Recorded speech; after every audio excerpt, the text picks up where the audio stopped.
What are the revenue streams?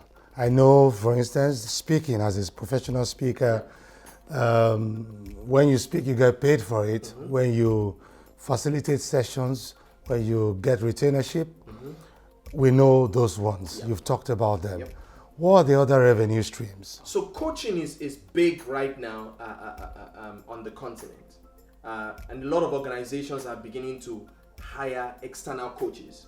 So coaching is another very big thing. Mentoring, training. Okay. So in organizations, there are mentors, a supervisor or a manager or a line manager or a C-suite exec is expected to mentor people under him or her. But the interesting thing about it is that not all organizations have that clear understanding and model on how to run a mentorship system. So if you who is a professional and belongs to like the coaching bodies that I've just mentioned, you are easily able to set up a mentorship contract for an organization and run a mentorship design program. Other way is by you can make money from royalties of content. So for example, you write a book. It is your book, but that book can be given to a publishing house to reprint in another language. True. And there are hundreds of languages around the world that would appreciate a fresh perspective, particularly a perspective. The other one is audio. So a lot of people create audio content of their own and they sell it at events. That is the lowest level of earning when it comes to audio. Where I come from and live, there is a partnership we have with an organization that once you have an audio book, you can load that audio book onto their platform and earn money for life. Wow. Now, the truth about it is that not everybody would know stuff like that. True. And so constantly we need to be asking ourselves, are we associating right? Because it's as we associate right that we'll discover the new opportunities and possibilities. Another very interesting thing is that your book can become a film. Yep.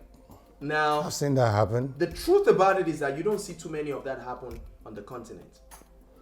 But the T.D. Jakes' Woman Thou Art Loosed became a movie that grossed so much. And the beautiful Chimamanda Adichie's Half of a Yellow Sun. She's the one that I was actually going to mention. Yeah. But when you think about it, Chimamanda doesn't live in Nigeria. What it means is that as much as you're a local person or brand, think global. Maximizing your opportunities to earn should not be restricted to speaking engagements alone. It's important that we let people know that there are ancillary opportunities that are available by way of revenue stream. I want to chip in also that endorsement also works. I mean, if you are a notable speaker, brands will approach you for endorsement and you will earn endorsement money, like the musicians and the actors and actresses. I also know that you could have a television program or a radio program. Right. You could also be asked to be a judge on certain programs or reality shows. I also know that you could be asked to come and merchandise different products for manufacturers. Some smart guy somewhere who wants to produce maybe a wristwatch. Right. Or let's just even mention like a shoe.